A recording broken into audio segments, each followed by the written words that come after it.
Today on the Coach of What podcast, we bring a coach who has nearly 20 years of coaching experience from the state level in Wisconsin all the way up to the collegiate level. He spent time as University of Wisconsin-Platteville's head coach, also at University of Wisconsin-Oshkosh, and he's been at Lakeland twice, and he's currently in his second stint here at Lakeland University. Produced multiple NCAA qualifiers, has led his team to multiple championships, especially here at Lakeland back in 2011 and 2012.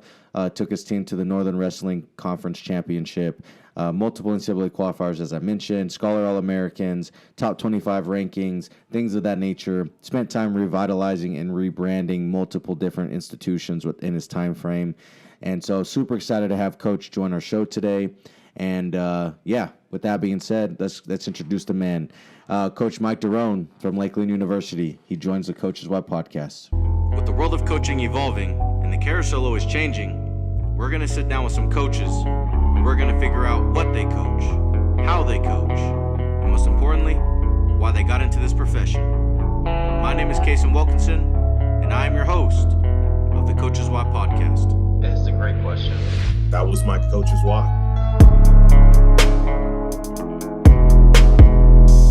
Welcome back to another Coach Deroehn podcast, guys. We have a very special guest on the podcast today, Coach Mike Deroehn from Lakeland University.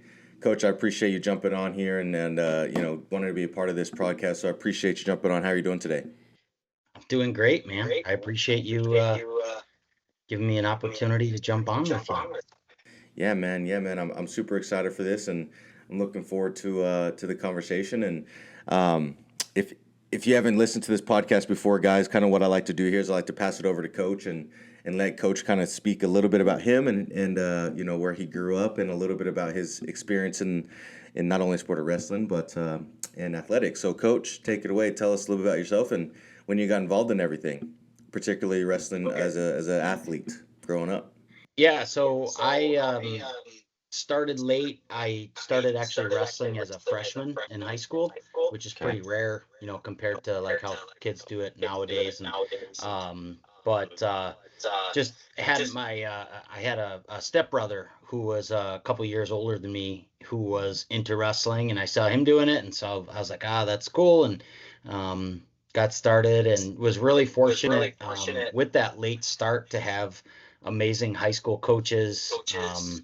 It's kind of crazy, like looking back on it now. Like my first 2 years, I had a guy named Cam Sinclair who was a Hall of Fame coach, multiple Hall of Fames, and then he retired. And I had a guy named Randy Cleary who was he was a head college coach. And he came down to my high school, and he also is now a multi-time Hall of Fame. So I had 2 Hall of Fame coaches in high school to kind of set the foundation. And you don't realize that when you're a high school kid how valuable that is, and then you kind of get away and you see how things are done, and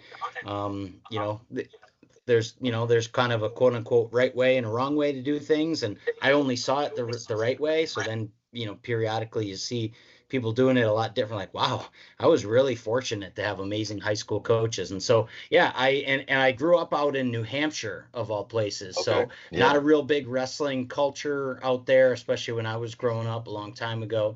But I wrestled at Plymouth High School in New Hampshire, and then I stayed right in town and went to Plymouth State University, which is a Division III school. And I had 2 coaches from Wisconsin, Dave Carlson and Chad Brackey. They wrestled here in Wisconsin at UW Stevens Point, a Division III school. And so that was kind of my connection to get out here to Wisconsin. I got out here, and I've had, like most coaches, I've had a little bit of a, zigzag type of route, different places and things like that. But I've really been in Wisconsin a long time.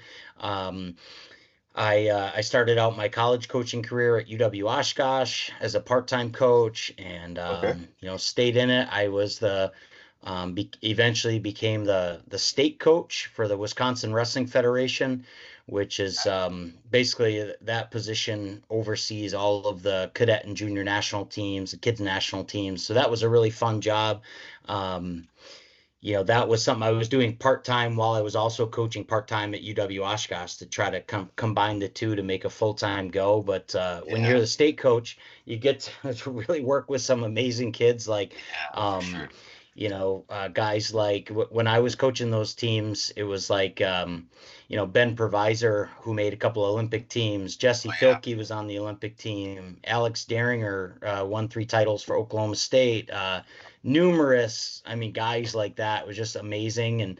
And we were really fortunate that during that time, we were able to really do some great things. We won Fargo as a team.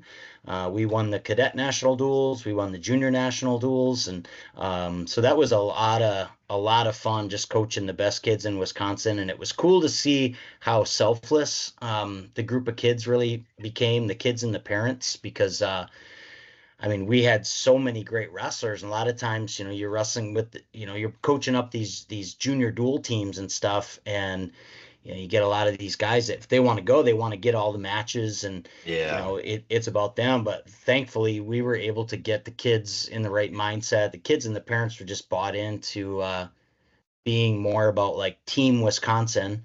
And we had, there was times where we always had like a few All-Americans sitting on the bench because we had another All-American at their weight where they were sharing space, going out there so that we could succeed as a team. So that was a really special time.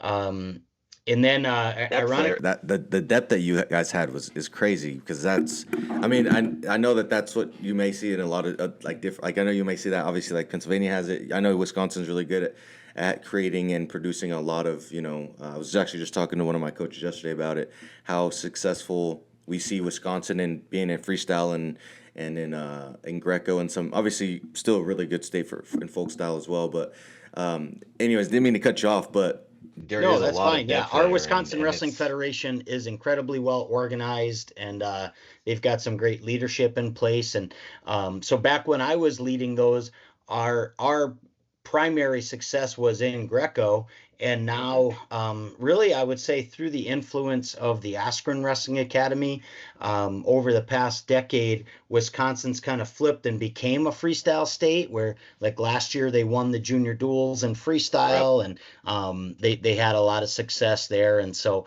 now it's kind of cool that we're kind of known as a freestyle state. But yeah, so after that time, I actually had a stint here at Lakeland once before. That's kind of a unique thing where I'm in my second stint as the head coach at the same university, which is pretty rare. So I was a head coach here from 2010 to 2014. And then I moved on to University of Wisconsin-Platteville, another Division III school. There's a great the WIAC is a really powerful conference in NCAA Division III all sports, but definitely in wrestling as well. And so had some great years there. And then it was kind of shortly after the COVID. It was kind of like in 2021 when all the COVID stuff was going on. We were about 4 hours or so from my wife's family. And so my wife and I actually met here at Lakeland when I was coaching her the first time, and went down to Platteville, and we started our family and stuff. And then just when everything was shut down and we didn't see her family, it just kind of got to that point where she was like, hey, I'd really like to move our kids back closer to family, raise our kids around grandma and grandpa. And so we moved back to the area. And I thought I was actually going to be done with college coaching. I took a job as a high school strength coach. I'm also a certified strength and conditioning specialist. And so I just got away from wrestling for a year.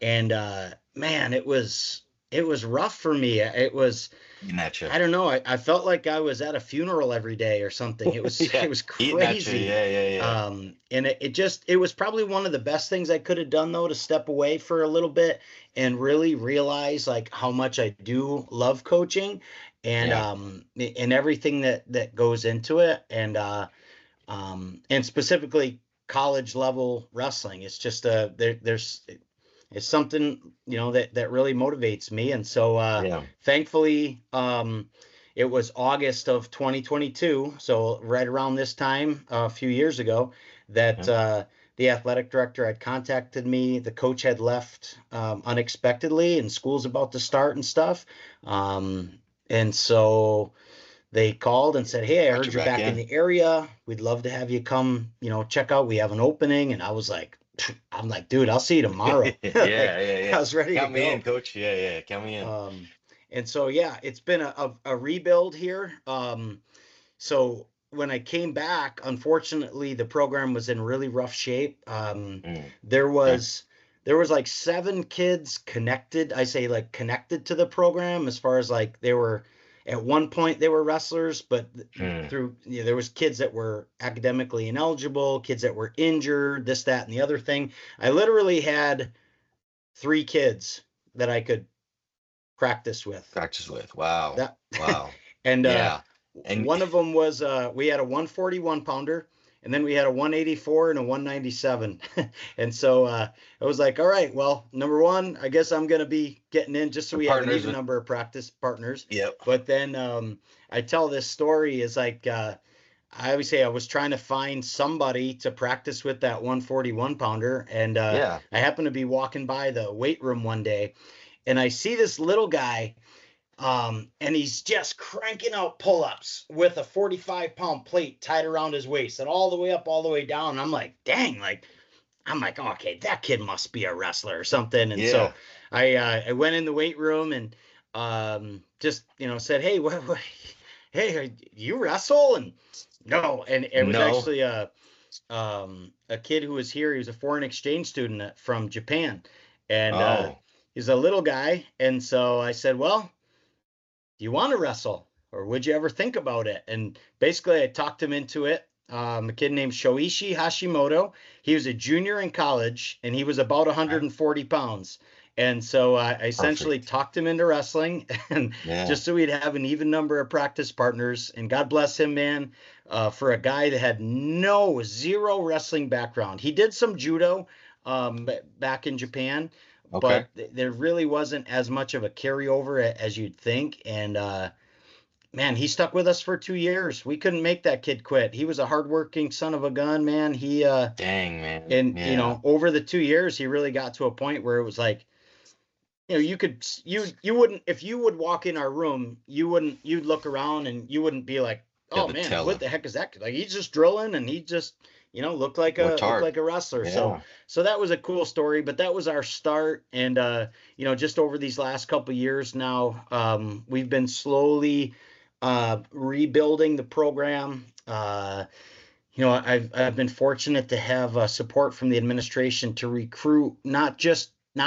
numbers, like not just, hey, let's check your pulse and see, oh, you have a pulse, okay, let's go, let's get you out here and wrestle, but try to build a roster with the right kids. As I'm sure you know from your own program and talking to other coaches on your podcast, that team culture, character is really important. And so we have I have a no dickheads allowed policy in my program. And so I just try to have try to recruit and retain kids who are the right fit for us. And so it takes a little bit longer to build rather than just bringing in, hey, get 40 to 50 bodies in there, and maybe 20 of them are way over their head and not committed to collegiate wrestling and all that, because they want to play the enrollment game, and enrollment is important here. But I think that taking a little bit more of a long-term approach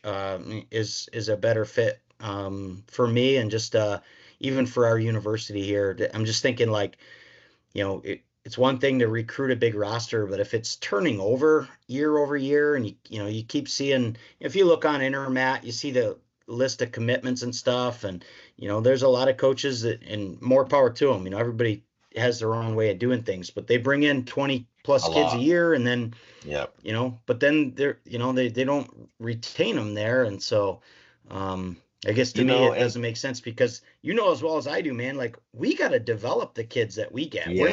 We're not handing out scholarships and grabbing kids off the U17 world team and stuff. Like, we're developing. I mean, I'm sure it's the same at Carl Albert. And so, like, we got to keep them around for a few years and be able to invest in them, help them develop their skills and adjust to collegiate wrestling. So just retention is a big emphasis for me. So now I'm excited about kind of where we're at. We're just continuing to improve, and that's been our whole focus. Is like just like we're gonna recognize improvement.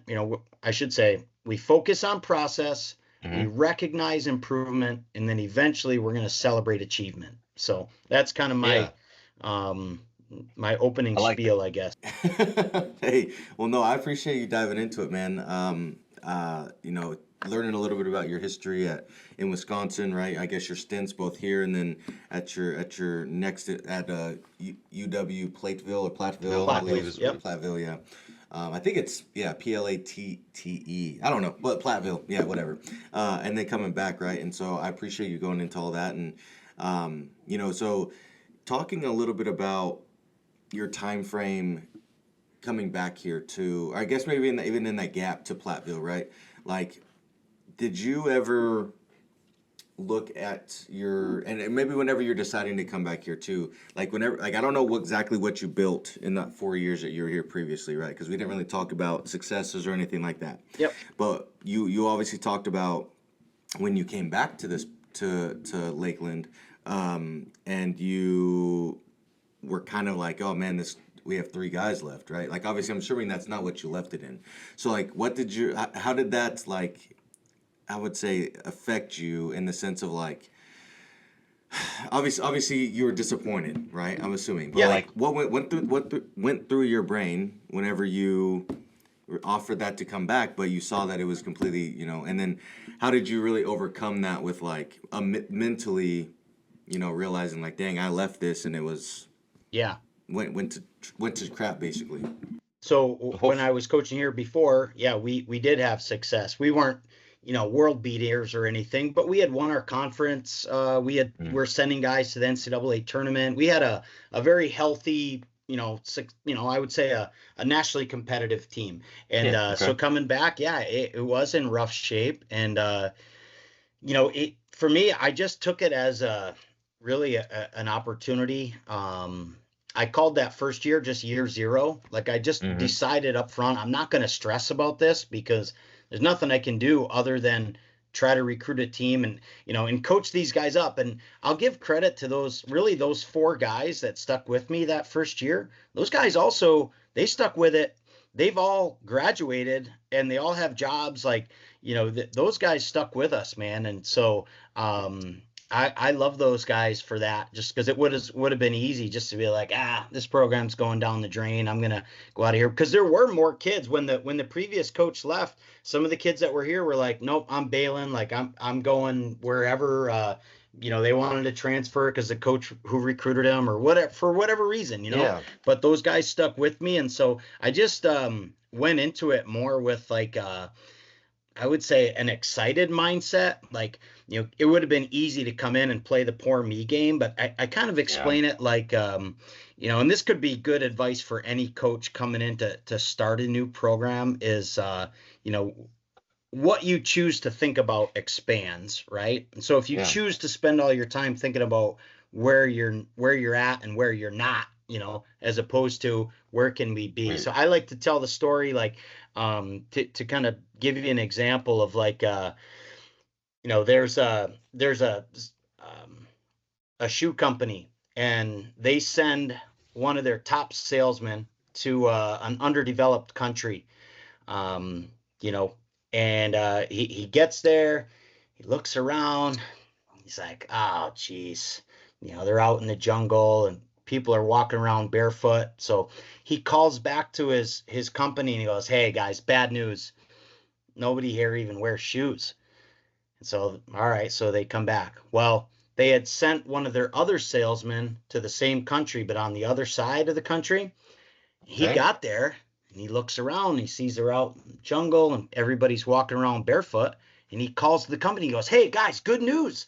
Nobody here even wears shoes. Shoes, yeah. Right? And he's looking at it with a difference in his mindset of like, look at the opportunity we have. The one mindset is, oh, look at this isn't going to work. And the other one is like, dude, this is going to be sick. So much opportunity, yeah. Yes. And so I look at it that way from the standpoint of like, hey, it's tough to kind of rebuild, and it's tough to recruit when you're in a bad spot. But if you believe in what you're doing, and I've been coaching a while, so it's not like I'm brand new and don't know how to recruit and how to train Right. athletes and different stuff. And so, just understand, if you believe in what you're doing and you feel pretty confident, and I'm always learning and trying to get better at stuff. And so it's like, all right, hey, we'll make this happen. And so that first year, I just called it year zero, and focused on, I coached those 4 kids up to the best of my ability. We really struggled, man. Right. It was crazy. We didn't, they actually, I mean, man, it's crazy like how far things have come, where over the course of that entire season, to give you some perspective, um, Mhm. out of those 4 guys, we won 7 individual matches the entire season, and 2 of those wrestlers did not score a takedown the entire season. Wow. Yeah. Oh, wow. Okay. Yeah. So Okay. I that was see. that you're talking about a rough start, man. But Absolutely. like I said, they stuck with it. They got better. They We grinded. brought them Yeah. along, and we started to see some improvement. And we brought in that first class, and so I would say that first class was kind of more like year one, and but they were all freshmen with those other guys. And so, they're a team full of freshmen. You know how that can go, and there's a big learning curve. So then last year was it was my 3rd year back, but it was really year 2, because that group of freshmen now became sophomores. That group of Yeah. 4 guys were seniors, and we started to get some momentum. And so, to give you perspective, like that first season, we only won 7 individual matches. Well, the second season, we won like 84 individual matches. And then last year, we won 180 something. Like, we improved our number Yeah. of wins Every by single over year. 100% from Yeah. year 2 to year 3, or I guess, year Year. 1, year Yeah. 2, Yeah. right? Yeah. Yeah. We improved our number of pins by over 100% as well. And so that's what kind of gives me, I guess it's a little bit of like proof of concept when you're seeing growth and improvement, and Every year. seeing some of that obviously can help with continuing to deepen the buy-in from the current guys you have. But then also, yeah, we're not maybe qualifying guys for the NCAA tournament just yet, but at least showing recruits like, hey, look how much better we're getting. Yeah. You have Um, proof in the pudding. Yeah. yeah, we had 2 guys on the podium at the NCAA regional tournament, and that was the first time that Lakeland had anybody on the podium at the NCAA regional since 2017. And so it Mm. was kind of crazy. Like, man, so it was far down. It was far down. But the good news is we're climbing our way back up, and I'm super Yeah. pumped. That group, that first class, now they're going into their junior year. And man, I couldn't be more excited about those guys. And then we also have a really great group of kids coming in. Some wrestling junkies in that class. We have a kid who was an All-American in Fargo, coming in Oh, this freshman nice. class. So, you've Yeah. got guys who are multi-time state qualifiers, state place winners. They're, representing their national team out in Fargo and things. So it's super exciting. So, it's little by little, day by day, man. Just chipping away, and Chipping away. Well, what would you say? What would you say is maybe some of the biggest? Which obviously that sounds like a challenge in itself. It's like going from you having three people as you walk back in there, I guess, and then having to recruit, right, is probably one of the biggest challenges. But in your whole time of coaching, right, in the whole from when you first started to now, what are some of the biggest challenges that you feel like you faced as a coach, and what do you feel like you've had to like, yeah, some of the biggest challenges you faced, and how do you feel like you've either grown from them or overcame them, and then grew from them to where in the future they became a little bit easier, when they come about. Um, well, at my first coaching position at University of Wisconsin Oshkosh, I was an assistant, but at the end of my first year there, the administration was like a few weeks before our national qualifying tournament, the administration just told us they were dropping the program. And so that was crazy where we had to overcome. That was a huge challenge. And we, thankfully, a guy, the coaching staff there, a guy named Larry Marchionda, and then another guy, Nick Matiash, and we all kind of rallied together, and we got some things organized. And it's a long story, but we essentially saved the program. And so that was a Stanford. huge, I like it. yeah, it was a huge thing. So that was a huge thing to overcome. We had to create an endowment fund, and just getting the administration to kind of change their mind. So that was a huge challenge. Other things I'm trying to think, like, I don't know that there's anything like, I guess as I've gotten older, I try to kind of keep a healthy perspective on things, as far as, like, I know when I was younger, it's definitely like you think everything's life and death, and then you kind of realize, like, okay, so having tough seasons, maybe you don't have the wrestling room set up the way you want, or your practice situation. I mean, like, when I was coaching here the first time at Lakeland, we didn't have a wrestling room, so we were rolling out mats in the gym. So Every day, that was challenging at times, because again, that affects recruiting. You don't even have a wrestling room, and you don't have access to your facility all the time, and things like that. And so in that case, we ended up working again with the administration, working with our advancement office that helps with fundraising and things, and we were able to eventually get a wrestling room built here. And at UW Platteville, there was another thing where, taking over at Platteville, that was a culture that was really down. The previous coach from me, he wasn't set up like I was. He was like a academic advisor, and then he'd kind of come over for practice. But when he retired from coaching, they decided to make it a full-time deal. And so, but coming in, the program was pretty far down. There was a big culture of kind of, a little bit of, boozing and fighting, and not the most positive team negative, culture and things. And so we had to kind of get some things cleaned up there. They hadn't done a whole lot of winning in recent years, and so we had to kind of get some of that stuff flipped over. So changing mindset, holding standards and things, and even there, like, the wrestling room was kind of worn down, and so we again, we worked with administration, worked with our advancement team, and we were able to get the whole wrestling room renovated there. And so I think to answer your question, for overcoming some of those challenges, and when it comes to culture, fundraising, facilities, a lot of that has to do with like, fundraising is really important, but I think it's equal to, or maybe even more important, is what I refer to as friend raising. Like, you want to build quality relationships with the people on your campus. Like, just make sure they know the good things that are happening with your program. Try to educate, your administrators on, hey, this is the mission of our program. This is the vision. These are the core values. And then, make sure you're sharing examples of, success stories, and, just being a good, like, reinforcing to your team the importance of being like a positive, force on your campus, right? Like, that's why we, a big reason why we have that no jerks allowed type of thing, is because, we want to have good people. And, if you want to, get people out supporting your program and getting the administration behind you, you want to have a good group of guys who aren't out there wreaking havoc, getting into trouble on campus or doing poor in school and stuff. And so, I just think it's important that you build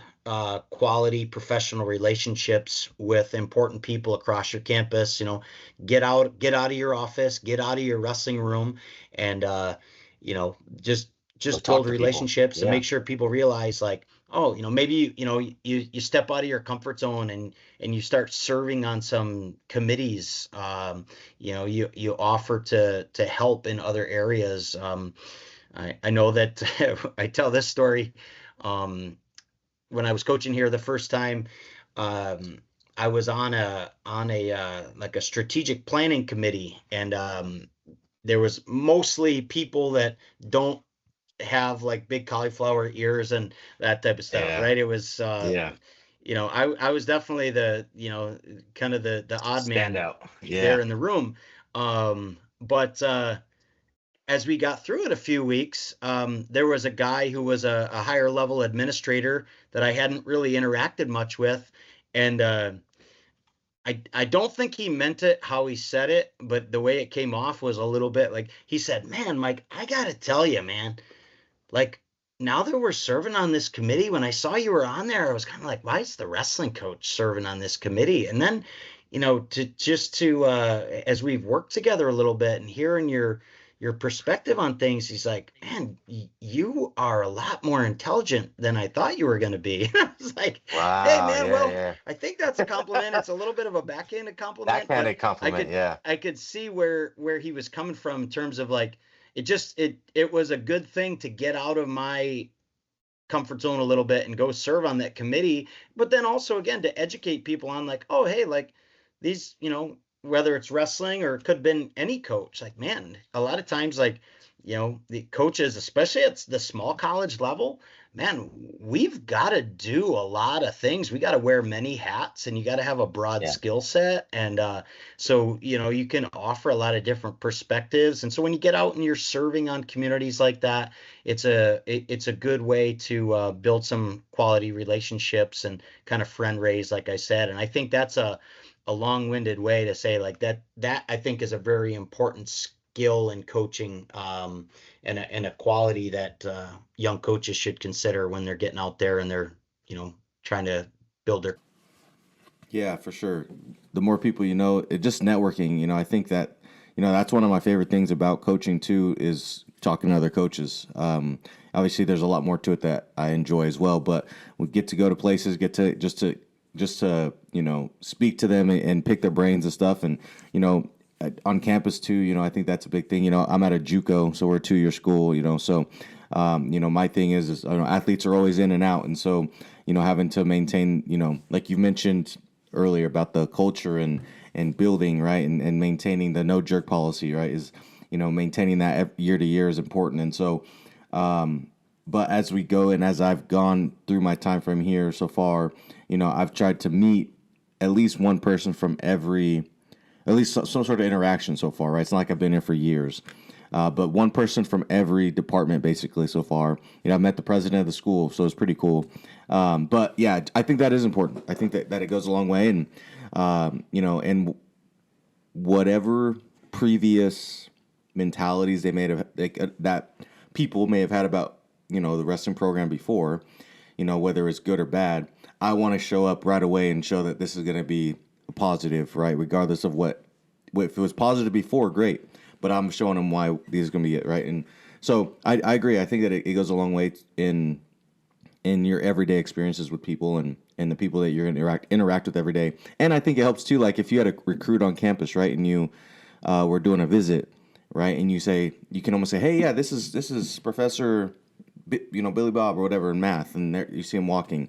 They can have that interaction or whatever, and it makes the And actually, I think comfortable.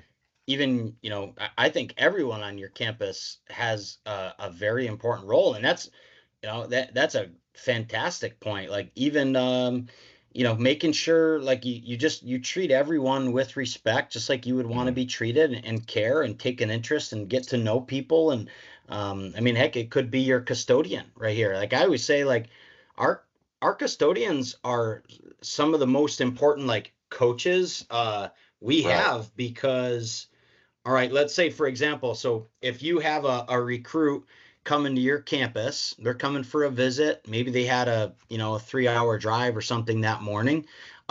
They come in the building, and the first thing that probably the mom or the dad is going to ask is, hey, where's the bathroom at? They had their coffee in the morning. They're probably, they're going to hit up the bathroom. Well, dude, if your bathroom isn't spick and span, then that's a poor reflection on your school, on you, on your program, right? And so when you have great people like that, like with your custodian, your Good professor, your person in admissions, like making sure that you thank those people and make sure they know that they are appreciated and that they have a important role. And like in small college athletics, like everyone is connected, man, and everyone has a role. So just got to make sure that, those people, are shown gratitude and making sure they know that they're appreciated. And it's something as simple as, making sure to, number one, say thank you, face to face, but even a little card, or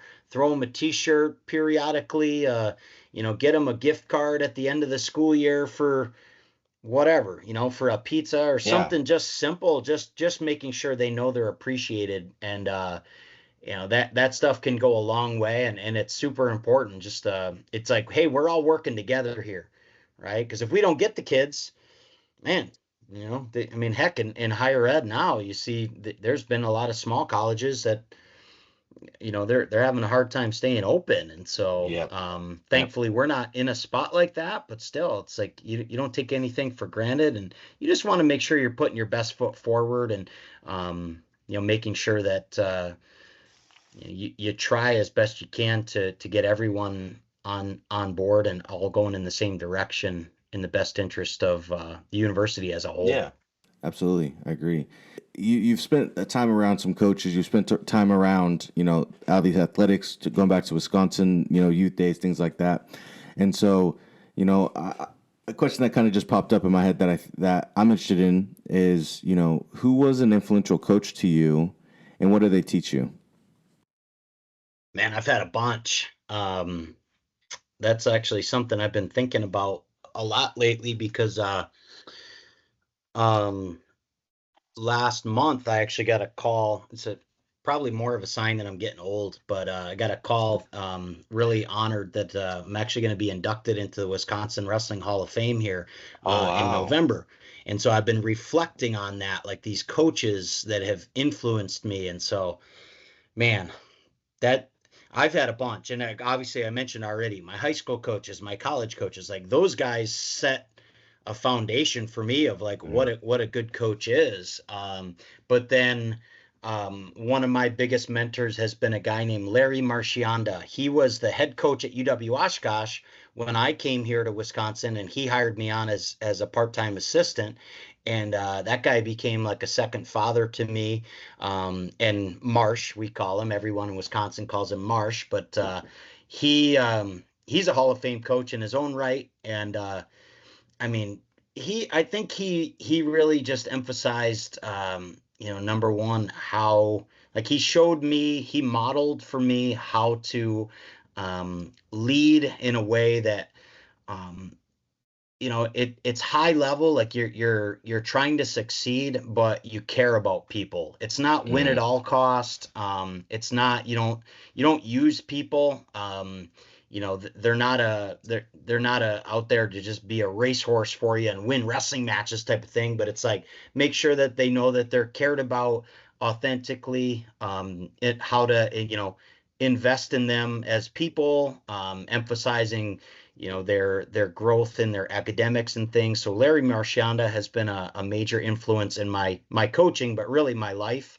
I mean, he's a great father, a great husband. So he just set an example for me, just like my own dad did. But Marsh has been a just incredible influence in my life. And other people would be like David Black, who was not a coach, but he was the chairperson of the Wisconsin Wrestling Federation, like the state chair.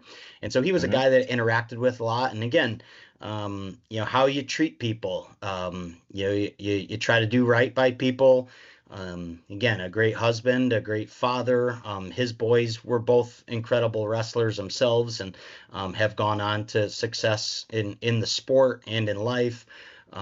So David Black's really set a great example for me, just in how to live life and how you treat people.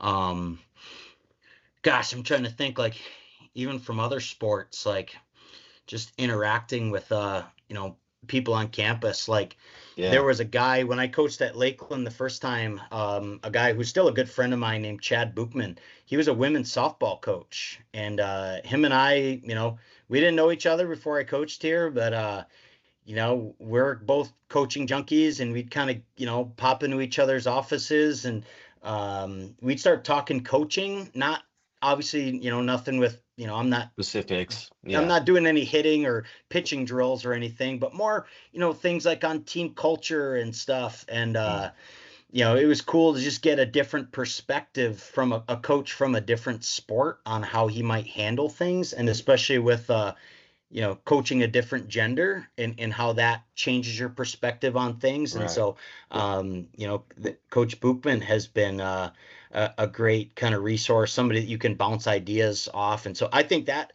is an important thing too. It's like, it's really cool that part of your podcast is that you're not just focused on wrestling coaches, but you're getting some outside perspectives on things from other coaches. And that really helps you become a well-rounded coach. And so, I mean, I've just had so many, man. I could go on forever. It's a whole nother podcast on its own. Yeah, I think that really could be. I mean, Fred Brown has been he's been an assistant coach for me. He was a head high school coach. Again, a Hall of Famer.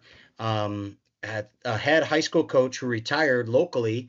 And when he retired, I said, "Hey, why don't you just come over and help me out at Lakeland?" Like he's a wrestling junkie, and so he stuck on, and he brought different ideas. But again, I think it came back to, like, if I think about Coach Brown and like what kind of lessons he taught me, it'd be, again, how you treat people, how you coach people, with respect. It doesn't mean you don't challenge them. Doesn't mean you don't get fired up at times and you're trying to pull it out of them. But there's a big difference between being like fired up for someone and fired up at someone. And, Yeah. when you're trying to really, pull people along, but always keeping the big picture in mind of like, hey, we're trying to coach these young men to become great people first, right? Be successful in life. Like that's my mission as a college coach, is really to blend their academics with the athletic experience they're having, with really, like, my purpose is to try and help to produce well-prepared, successful graduates for people out in the world. And so Coach Brown has been another one. So yeah, I've been incredibly fortunate, man, to just be around. And I would encourage any, young coaches that are out there listening, go out and seek out some of those mentors. I don't know if you've taken advantage of yet, like the NWCA Leadership Academy and things. Like, have you done anything with that? So I was gonna go this year, but it was a little. I was moving at the same time, and so it was a little tight. So I was planning on going this year, but not this year. So I have that on my. I'm 2026 is gonna. I know it's moving to Baltimore next year. So yeah, I know. Dude, that's an amazing opportunity for a young coach like you, who's also really passionate and just wants to become a better coach. You get connected with other coaches, networking, but also, like, they'll assign you a mentor and a guy who it's funny because he became a mentor to me through the NWCA, the Leadership Academy. But before that, a guy named Jim Miller, he was the head wrestling coach at Wartburg College. You've probably heard of him before. Incredibly successful coach. Well, when I was coaching at Lakeland the first time, Coach Miller retired from Wartburg, and it was like at the end of like after a year or so, I was like sitting in my office one day at the end of the season being like, dude, like, I'm going to try to figure this stuff out. Like, how can we keep getting better? And I just took a whim, and I looked up his email and I contacted him. He didn't know me whatsoever. And I was like, hey, I know you're retired now.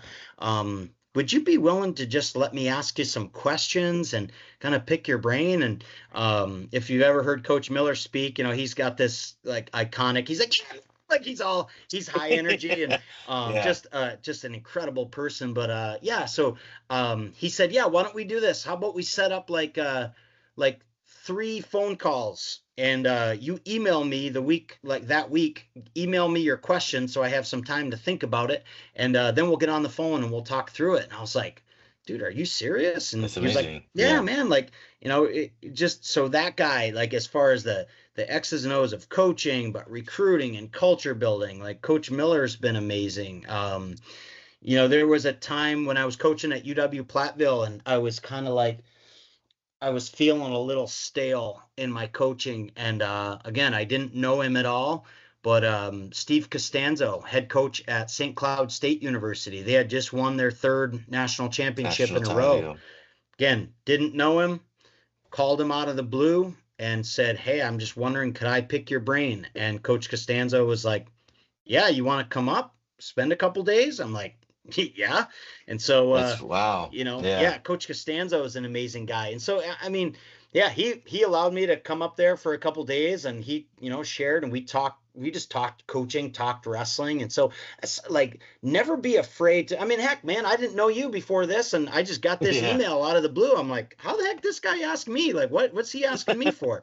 And so never be afraid to reach out, especially in the wrestling community, man. Like, people are just so down to earth. And granted, I'm sure, if you reach out to a direct competitor, they're probably not going to give you everything. But I mean, just when I was down at the National Wrestling Coaches Convention just a few weeks ago, when it was down in Florida, and I read Tiger Style this summer, which is Brian Smith's book.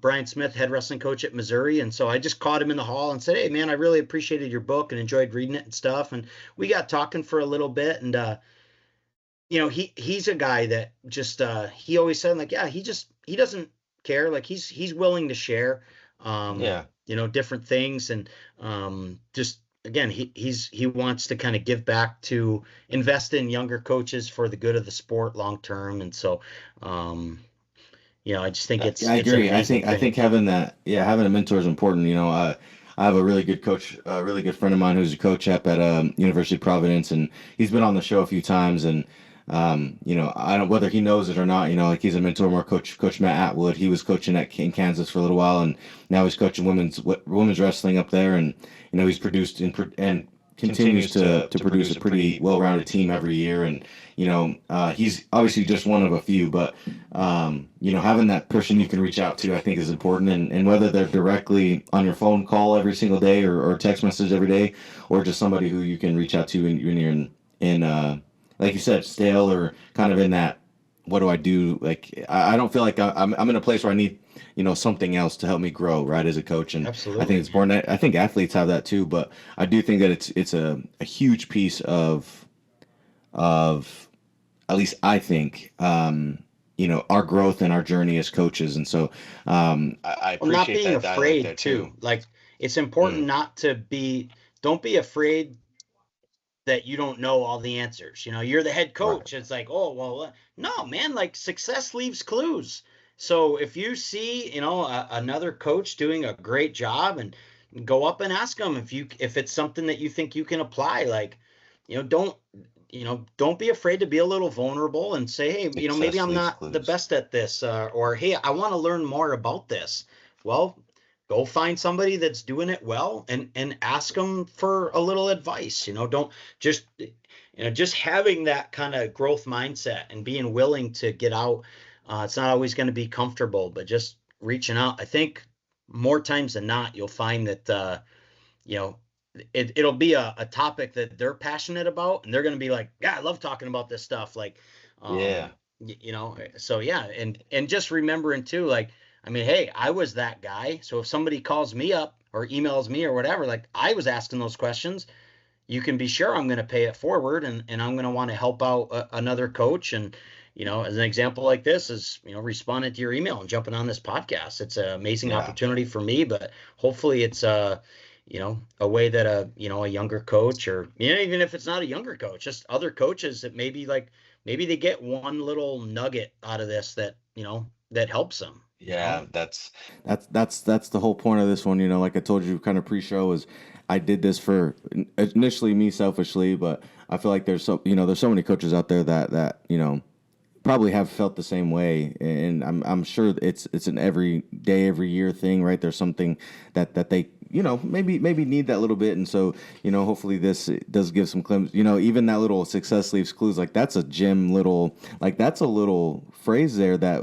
might be trademarked under you, but it's yeah, I mean I agree. There's going to be something that hopefully everybody picks up, and I'm sure. I mean, I guarantee. I take notes. So if you ever see me looking down, doing something, I take notes just because I think it's important for me. And I always like to look back at some point and be like, man, remember Coach saying something, So I don't know. It's one of those things for me where I just appreciate the time that you give to talk a little bit, because it's important for me, but it's also, I think there's always gyms where even like you said, even if you are a competitive coach, and we were, if I was at Oshkosh or something, we were against each other, like you may not give me the sauce of everything I'd ask, but I'm sure there's something in there, even just on a coach to coach, like, hey, I don't need any of what you're doing in your room, but I have a question about like this, right? And it might be one of those things. So I really like that. And I know earlier you mentioned something about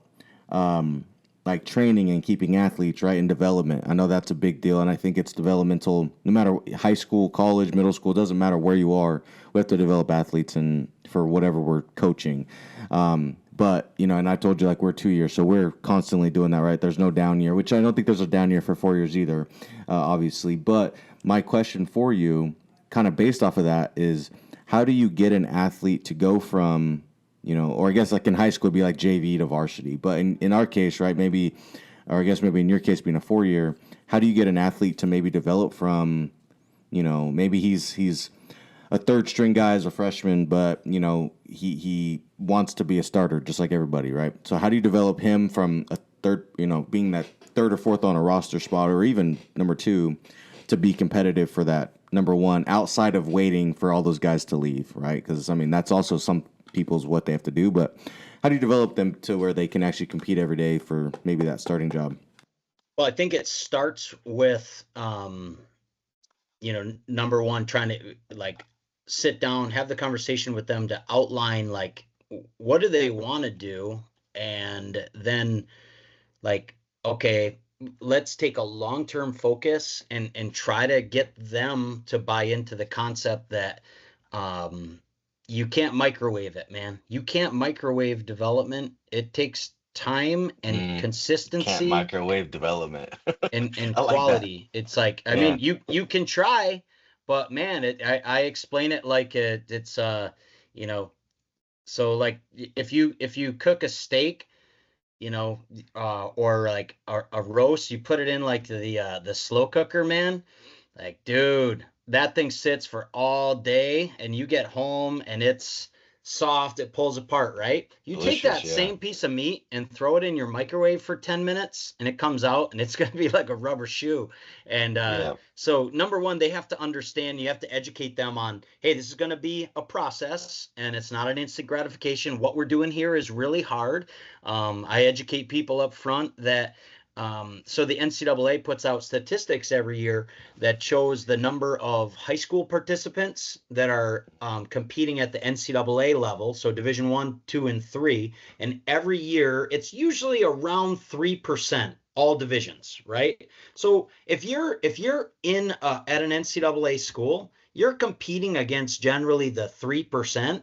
I got to understand, like, okay, let's have some perspective here. Like, it's not going to be easy. Like, you're just going to be mopping the JV kid that just came out of the hallway in high school type of thing. Like, Yeah. so you got to Yeah. understand the quality of the competition, and therefore, okay, that should educate them on like, hey, this is going to take work and it's going to take focus. And so we got to have I emphasize a lot on grit and growth mindset. So grit is, it's the intersection between passion and perseverance. And so, you got to really love what you're doing, but you got to understand it's going to be tough. And so you got to have that gritty mindset, but then just growth mindset in terms of like, separating performance from outcome, right? Not always is it about, well, if I won, then I did good, and if I lost, I did bad. It could be Bad. like, Yeah. so, so we do a lot with our guys on, like we have a post-match evaluation, a post-competition evaluation form where they go through and they watch their match on Matt Boss, and then they go through and they break it down, but they analyze their performance, not their outcome.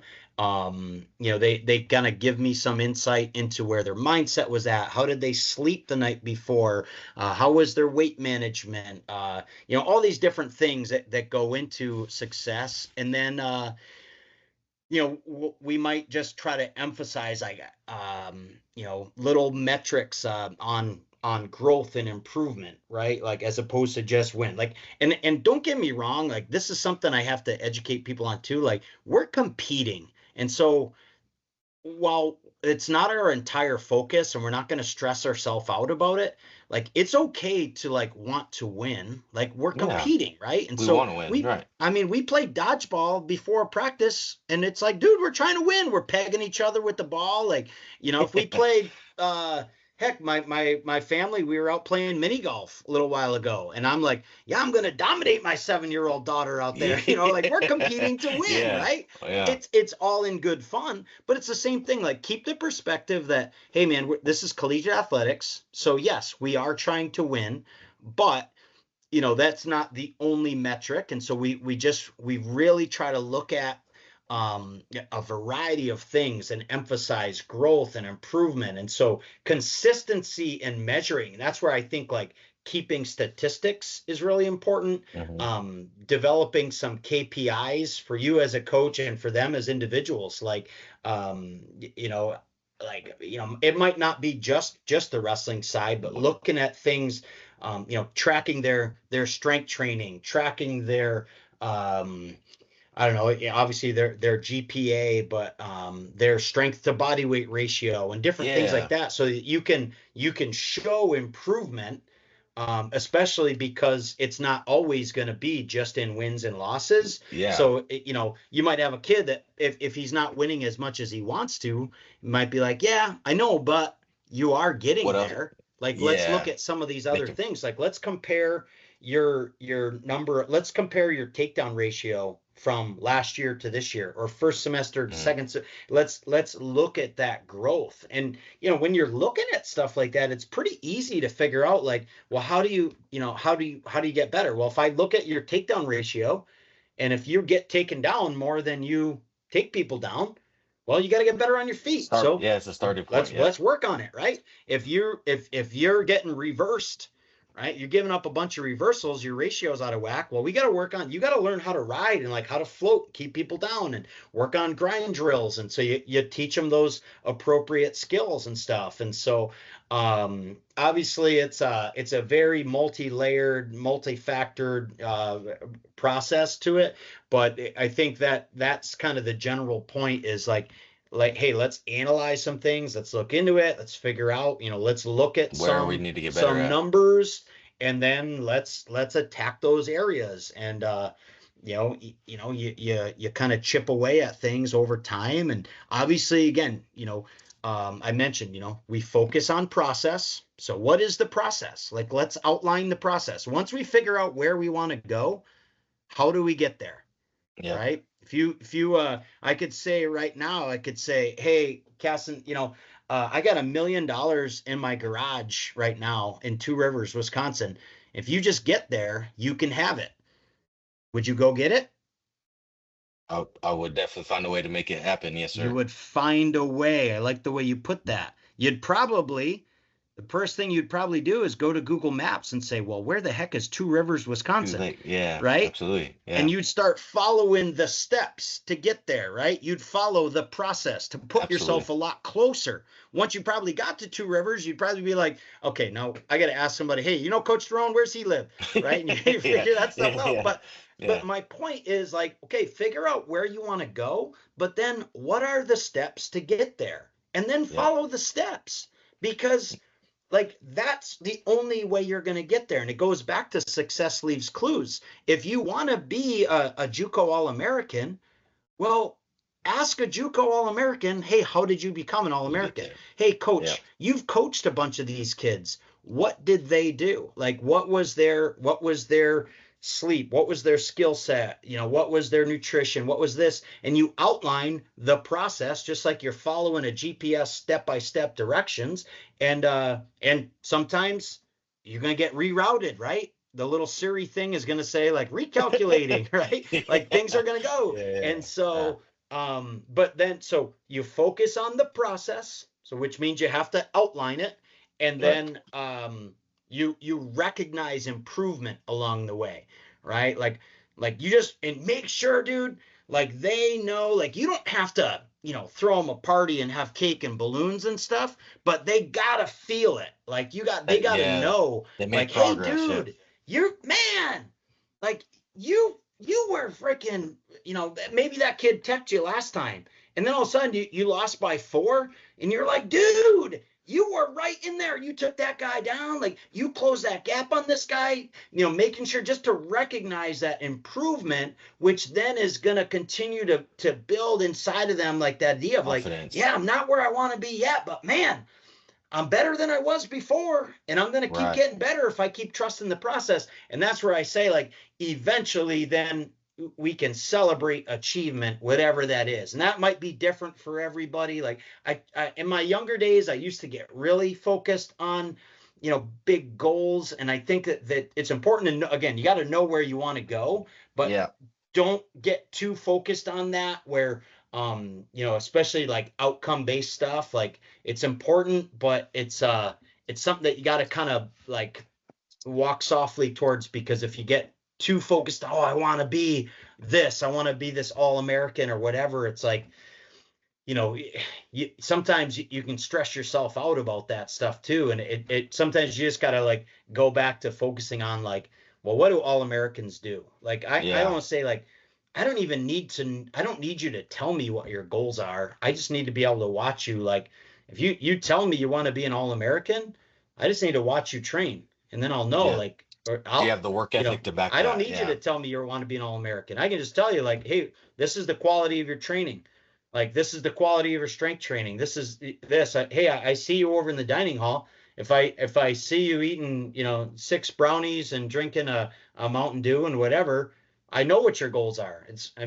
You can say it's one thing, but I can just tell you it's not, so it's just, again, it goes back to what's the process? How do I do that? And, when you set some goals that you can control around that process, because you have control over like, what did I eat? Did I get up to lift? Did I get my extra cardio in? Did I do this, that, right? Those are goals that you can control that will influence your ability to eventually reach your overall goal. And the more that you're bought into that lifestyle and doing things the right way, then chances are you're going to put yourself in your best position at the end of the season. But heck, right now today's August 21st, right? Yep. And I'll tell guys, dude, like you can't win the NCAAs right now. No matter what you do, you can't win, right? The NCAA is March 14th, right? Our Division III national tournament. Yeah. But you can lose it by what are you not doing, right? Yep. What is your lifestyle like right now? And so it's more to how we develop that, kids, is taking that big picture approach, outline the process, recognize improvement along the way, and just really just emphasize, like, just put your head down, go to work day to day to day to day. And man, if you're doing the right things, there's no reason that you shouldn't at least improve, right? But absolutely. Yeah. I love that. I really do. And it's all a mindset for, athletes to understand, right? Like like you said, you can't win it now, but you can lose it now. But I really like, especially, as you talked about, like the knowing where you're going, there's going to be detours. It's just like really anything else in life though, too, right? Like coaching and wrestling are all just, I guess, any sport, but I think wrestling teaches a lot of life lessons, maybe more than others. But I really like, just the idea that, like, there's going to be detours. It's not a straight line. It's not, we all want to if you want to be rich, like, that's cool. If you want this, you want that, fine. But there's going to be ways that you're going to have to find other avenues to get there. It's not just going to be a straight path, and understanding that, and just knowing, like you said, big picture is going to be this, but how do we get there, and understand and be ready for those too. Like we have to be ready for those, right? Like you said, like even wrestling somebody who might be, like you said, the first time he teched you, and now you're within, 3 or 4 points of this guy. But you have to be ready for that. Maybe you're the guy being tech, or you're the techer, right? You're the guy who's a better athlete, and somebody shows up and surprises you. I've seen that multiple times where you didn't see him at the national tournament last year, so it's like I've never heard of him, so I'm just going to go out there and maybe not wrestle him, which is a bad mindset, of course. But you never know, right? Like you go out there and don't wrestle him or her the same way. If you're a pitcher and you're like, I know this guy's batting 100, I know I can just kind of gas it by him, and then he comes out and starts timing you up or whatever, right? Like just understanding those little things can. Yeah, you got to really be ready for, what's the saying? You don't have to get ready when you stay ready. Stay ready. Right? Yeah, So absolutely. Just stay ready, man. And there's going to be bumps in the road. There's going to be ups and the downs. And I mean, man, that's that in itself is a big part of how do you develop people? How do you help people get better at wrestling? And again, just like you said, wrestling, all sports, but wrestling in particular is a great way to prepare you for life. And so just understanding that those things are going to happen. And then I would say if you're a coach, you should probably have some sort of a way to educate kids, kind of a failure recovery system. Could be like an example, like a resource I would say is how to develop that mindset. An easy one is if you've seen the video from Jocko Willink, it's Good. Oh yeah. Yep. If you've heard of that before, basically whatever happens, it's something didn't go right. Good. Now we have more time to learn on this, and it's just a way to like, hey, this is how we flip. There's been a saying from the guys that I've coached for years now. It's kind of a funny thing, but we say like, oh man, what a great opportunity to get tough. Like something will go wrong, and we'll say, dude, that's a great opportunity to get tough, right? And it becomes a kind of a running joke with a lot of our like guys that I coached from years ago. It's just more of like, it goes right in line with Jocko, and I mean, I think there's a great little it's some sort of like a Chinese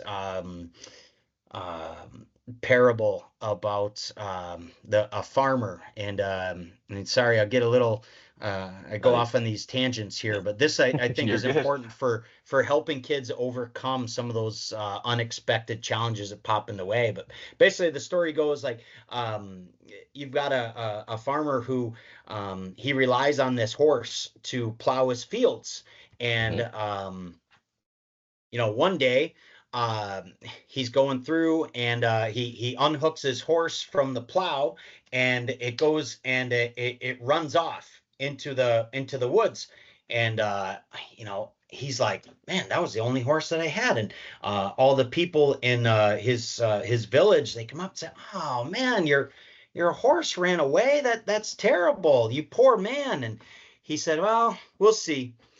And a few days later, his horse came back. But not only that, the horse brought a second horse with it. It brought a wild horse back with it. And all the people in the village said, oh, you're such a fortunate man. Not only now, you have two horses. And he said, oh, we'll see. And so then a few days later, he had his son was riding the new horse, this wild horse. And the thing bucked him off. And he broke his leg. He fell off, and all the people in the village said, oh, man, you're such a poor man. Like, your son broke his leg. That's terrible. And the farmer said, we'll see. Right? Yeah. Well, then the next day, someone came from the military, and they were selecting all the able-bodied young men to go and serve in a war. And unfortunately, or fortunately, I guess, because the son had broken his leg on the horse, he couldn't get drafted. He couldn't go fight. And so all the people in the village said, oh, you're so fortunate. Your son didn't have to go. And what do you think the farmer said? We'll see. right? Yeah. And so how do you develop that mindset? And so it's little things like that, giving kids like some of those examples and those stories and sharing some, helping them maintain that healthy perspective that, hey, let's not get too high with the highs and too low with the lows. And Lows with the obviously, lows. Yeah. not every one of those things is going to resonate with every kid, but I think just that's an important part of it, because you got to have some different ways to Level. yeah, just to educate them and try to make that connection with them. Coach Miller, that guy I mentioned, one of my mentors from Yeah. Wartburg, he always said, throw the dart. You just never know which one's going to hit the bullseye, man. So just make sure you keep throwing the dart. Every kid's going to be a little bit different. And, you're going to find whether it's a story, it's a method, a something that's, for anything, that you make sure you keep throwing the dart, and once it hits that bullseye, man, look out, because then they're full steam ahead. They're on. Yeah, absolutely. Yeah. Well, I appreciate that little what would you call it? A little story, I guess, right? Little fable, I guess. Fable. Yeah. I really appreciate that. I have two questions left for you, and then I have some fun questions to end it with. Okay. So it'll be I have two left, and then the little fun one. So if you guys are still listening to this podcast, thank you guys so much. Make sure you guys HTB hit the bell if you guys are watching on YouTube. Go leave a review, or I should say hit a stars, right? Go leave a review if you're on I don't know why I can't talk right now. On an audio podcast, an audio listener, make sure you guys go leave a review. Say what you got to say. Say it with your chest. Coach and I want to hear it. So these last two questions are a little bit deeper, right? They're a little bit more towards the drop my pen there. Topic of the show is how do you build a successful culture on the level of and I think you've done a really good job kind of talking a little bit about it. I think kind of like kind of spread out throughout this. You've talked a little bit about culture and how you do it, but I guess on a more direct question is how do you build that culture on the level of buy-in and mindset, and especially because you've been essentially in two places where you've had to rebuild with kind of down cultures or whatever, right? But just in your time frame, like how do you build it and how do you maintain it with buy-in and mindset?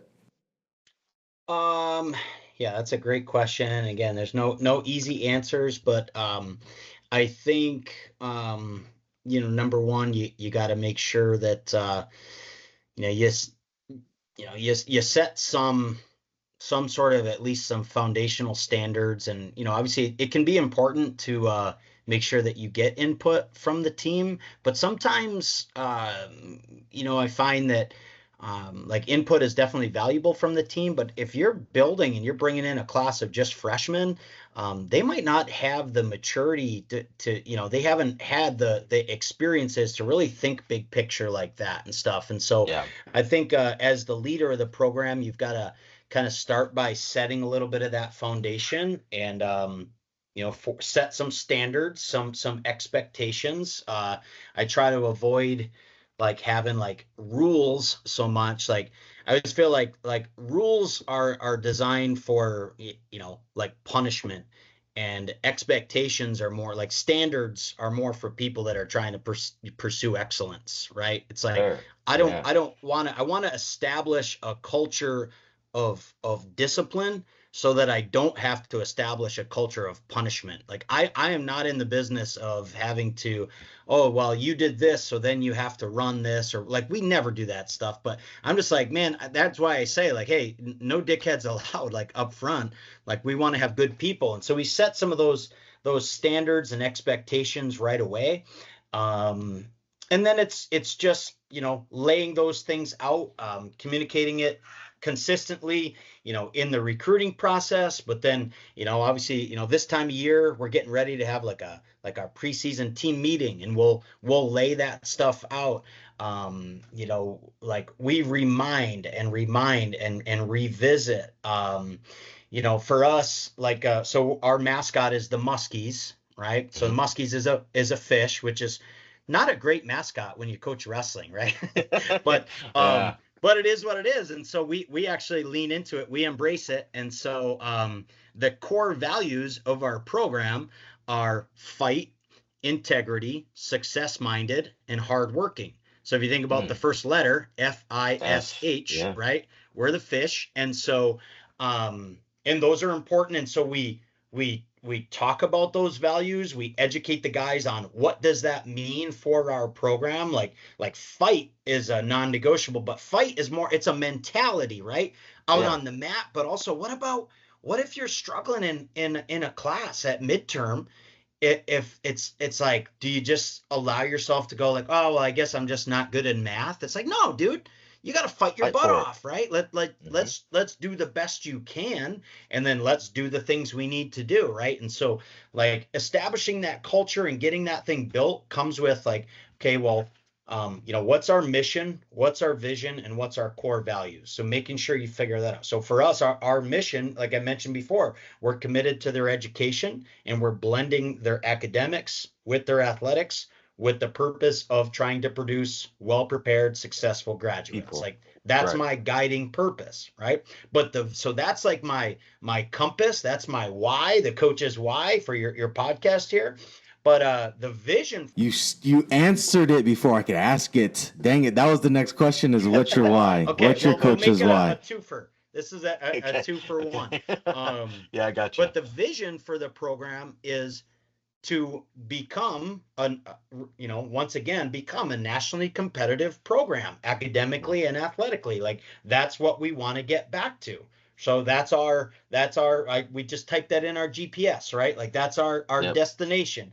But then the values are fight, integrity, success minded, hardworking. And so how do we reinforce those? Because you get a lot of times, dude, like you probably have it at your school or any other place you've worked at. You go in, yeah, you go in a business, you go in a local hospital, and you see like this, fancy long mission statement and stuff, and nobody even knows what it is, man. They don't know what the values are. Like if that's the case, that stuff that doesn't exist in your culture. Just in mind, So yeah. how I found it is make sure that you're talking about that stuff, you're reinforcing. When you see a kid um act with integrity, like that's one of our core values, dude, you got to blow that up. Like Hmm. I said, recognize improvement, right? So at a pre-practice meeting or something, you got to say like, hey, dude, I got an email from a professor that said that Johnny did this, and I want to make sure we recognize that. Like that stood out. Like um if a guy Yeah. fights their butt off out in a match, like make sure you blow that stuff up to reinforce your core values and give them examples of like, well, what does coach mean? And so we put Yeah. those up on the wall in our wrestling room. And so those are visible when the guys see them. We put that on our practice gear. We put FISH on our practice gear. And we did that for 2 years, but then also, so the muskie, even though it is a fish, it's actually the apex predator of fresh water. And so if you're going to be a fish, if that's going to be your mascot, Probably a at good least, call. it's like, all right, he's an apex predator. So last year we Yeah. put apex on our shirt, and the guys always, a lot of times they break it down. It's AP on 3, right? At the end of practice and stuff. Oh yeah, that's And cool. so slowly over time, you're seeing some of that stuff. And so I think, when you like for our mission, right? That our mission is to produce those well-prepared, successful graduates. Well, all the guys that have come through the program in the last few years, all the guys have graduated, and they've all had a job in their field when they graduated, right? Or at least shortly after graduation. So making sure that we point those success stories out to say like, this isn't just a cool slogan because you're supposed to have a mission or whatever. Like, no, like it's a real thing, and this is how we live. And Yeah. so then we like, how do we actually in our postseason evaluation forms with our team, like our Hmm. postseason At survey, the end of the year. they actually will evaluate. Each question says like it'll say the mission statement, and then they'll evaluate the coach, my teammates, and myself. So it'll say my coaches exhibited they exemplified this mission, right? And they rate it on a scale from 1 to 7, right? 1 is like absolutely not, 7 is definitely yes, type of thing. And so, hey, fight, integrity, success minded, hardworking. Like, hey, the coaches exhibited fight, my teammates exhibited fight, I exhibited fight, right? Yeah. And so they're rating. So then we have data, Like I want to see numbers, and you have some data to see like, oh man, if everybody rates that, and you can kind of see like, well, man, do these guys buy into this mission or not? And then how do we grow? And you have those conversations from that. Right. So, I mean, how we build that culture is just like it's those are like the some of the practical like actual tools Yeah. that we use to do it. Um, but I just think it's being intentional for us as coaches to like make sure we're educating the kids on them, we're reminding them on it, and then we're pointing out when they exhibit those things Dividend. Yeah. positively and blow that up and have those stories to tell. And just again, it takes time, right, to get that culture established. But you got to have something, man, because if you don't have like it's kind of like you Man. got to stand for something or you stand for nothing, right? Yeah, for sure. Yeah, we have. Yeah, we have 5 core values with our motto. I mean, we're the Vikings, so I haven't really thought of not an analogy, but Like an with each acronym. letter, right? Yeah, I haven't thought of an acronym yet for it, but I'm a big. My favorite thing and what ours is this year is dig deep. We got to dig deep in every part of life. We got to dig deep in school, dig deep socially, could dig deep in the matches. So they'll hear me yell it. They've will hopefully dig deep in moments that they're not around me and whatever the case is. So I agree. I think that you have to have something and stand for it, And I know you already talked about your why, and I know it's been, I say that as if there hasn't been already kind of spoken on throughout the whole thing, right? Yeah. It's about the kids. It's about making them good people. Ultimately, we want them to be, we're just a small piece of their life for, in my case, 2 or 3 years, your case, right, 4 or 5, I guess, depending on COVID, 6 or 7 possibly, but really like 4 to 5 years of these athletes' lives. So, making them better people when they leave and putting them in position to be the best that they can be, not only while they're here, but they take a lot of these values hopefully with them as they go. So I know you spoke on it was a two for one there, but I really appreciate that. And I told you we'd have some fun questions to end it, and I figure it's time to kind of do that really quick. So first things first is who is your GOAT when it comes to the sport of wrestling? Or actually, that's actually say, yeah. Let's start there. Who's your GOAT? Jeez, the GOAT. Oh gosh, dude. Like as a competitor, as a coach, as an impact on the sport, like what context? That's a great question to ask me. I think the GOAT of the sport of wrestling as a competitor. Oh, as a competitor? Well, if that's the case, then I gotta go with Jordan Burroughs then. I mean, Okay. it's kind of an easy answer, but I mean, 7-time world champion. He's he's a dude. I mean, and to think about Hey. the guys that he kept off of those world and Olympic teams, he kept off Kyle Dake and David Yeah. Taylor from those For teams. years. Like, dude. So yeah, from as a competitor, I gotta say JB. Okay. So who's the best to like advocate maybe off mat stuff when it comes to the sport of wrestling? Man, that's a interesting question. So off the mat type of stuff. It could be a coach too. I mean, I feel like I know. I feel like there's. If I were to ask coaching wise, there's probably only a few on that list that's probably worthy of being considered the GOAT. If we're talking, that way. But you can answer however you want on that one. I mean, I think it's tough to say. I would say I'm going to give you like a little bit of a split. But we're kind of going towards the new side. But I mean, historically, I think you got to look at Coach Dan Gable and Of how course. he influenced the sport. I mean, as a coach, and how he got everybody ramped up on like, hey, this is how you train hard and you live hard and you do all this stuff. And I think you saw like his impact on the sport. But then at the same time, now I see like what Kale has done. Okay. He's he's still on his way, but I mean, how he, I think, has changed the sport as a coach, you know, just again, kind of emphasizing, and a lot of people talk about fun and all that, but it's really just like a little more like maybe it's not quite life and death type of thing. And then, different styles of training. It's not always just go hard. Really emphasizing um, deep level understanding of technique and positions Yeah. versus just like kind of pounding away and In your trying to face. Yeah. out hand fight guys. But I think for me, like those two guys, the way that they have the success that they've had in coaching, but it's the ripple effect of the coaching and how it's changed people's mindsets and perspectives on things has, for me, as coaches, I would say those guys are. The two, for sure. So then, who's your favorite wrestler of all time? Oh man, favorite wrestler of all time? Gosh, man, that's Who's a your hard. go-to? Who's your go-to guy? Yeah.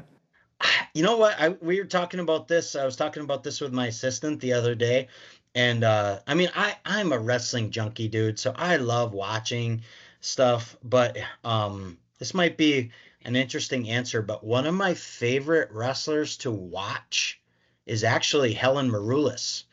Um, Oh yeah. Okay. I mean, dude, she's so technical and Yeah. her timing. I love like her, where she hits the pass by and comes out, she hits that foot sweep and Yeah. Foot like sweeps are she's nasty with her. watching her wrestle is to me like that is it's we say like wrestling is a martial art. Like I would say that the emphasis is on like the art form, like her just the fluidity, the timing, the flow, Yeah. the chain wrestling and stuff. Like she's one of my favorite wrestlers to watch. Like just if I'm looking at like just really appreciating the like just the flow of the sport and the Flow. martial art Yeah. of it. To me, I love watching Helen Maroulis, man. Okay. Okay. Good. Hey, I'll. That's not a bad answer in my opinion. I like that one. She is very fun to watch. So then, here's my final question for you. I have a feeling I know what the answer is for this, but what state produces the best high school wrestling? Oh man. Um, I mean, it's got to be Pennsylvania. Like that's Yeah. just it's. I mean, obviously there's good kids in every state, but man, so earlier in my career, I spent a good amount of time in PA. I worked for Ken Cherto, his wrestling camps and stuff. Spent a lot of time in Pennsylvania, and I just think the depth of high Mm. school wrestling there is so good, and um, I mean, it's not just even one pocket because you got like the District 11 kids on the eastern side closer to Jersey, so like Easton and Nazareth and Northampton and all those types of schools. But then you go over to the Western Western PA, side. and man, there's amazing kids there, like closer, or like that Pittsburgh side. I mean, Yeah. that's where guys like Colat is from, and Jake Herbert and all those types of guys. Like it's crazy that just that state in general. For me, that Depth. being there, like I've been to that state tournament before, and I mean I remember watching like consolation quarters and being like, dang, like this these kids could be coming in as freshmen and competing right away in college. Like, Yeah. just it obviously levels to it, right? Like, but as a Division III coach, like watching them be like, dude, these kids can scrap. Legit. So Yeah. I think Yeah. the depth, the quality, I think it's a factor too that there's so many colleges, Division 1, 2, and 3, Yeah. which that's a byproduct then is all like so many of those schools produce teachers who are coaches who then give back to the sport as high school coaches. There's a plethora of really high level, well coached clubs that the kids are getting so much quality instruction, and with so many Division 1 schools, you've got these RTCs that they can go to, and so I just think that there's so many factors to it, but for me, PA is the top state for wrestling. And it's not a knock on all the other states. It's just like, it's tough to argue, man. For sure. Yeah, absolutely. But Coach, I really appreciate you jumping on today, man. This was a really, really good one. I appreciate all of the gems you gave me and your time today. So I really do appreciate it. And I'd love to get you back on here, man. I'd love to chit chat again about maybe some more in-depth stuff that I didn't get to ask, or maybe some behind the scenes stuff, just because, or maybe that's whatever the case is. But I'd love to chit chat again. I mean, it was a great one. I appreciate it. Yeah, no, dude, thanks for inviting me on, and hopefully other coaches can pick up some things. And as I said, man, if I can help you out, if you email me as you're building the program there at Carl Albert State, is it? Yeah. Yes, sir. Yeah. I mean, because I know that's a fairly new program as well, right? Yeah. This will be our 4th year for women, so pretty relatively new. Yes, sir. Yeah. Whatever I can do to help you, man. If I can help you, I will. Yeah, I really do appreciate that, man. After this, I'll send you my information and like phone number and stuff, and we can get in contact and stuff. But with that being said, guys, thank you guys so much for watching, for listening, whatever you guys were, and we'll see you guys on the next one. Peace.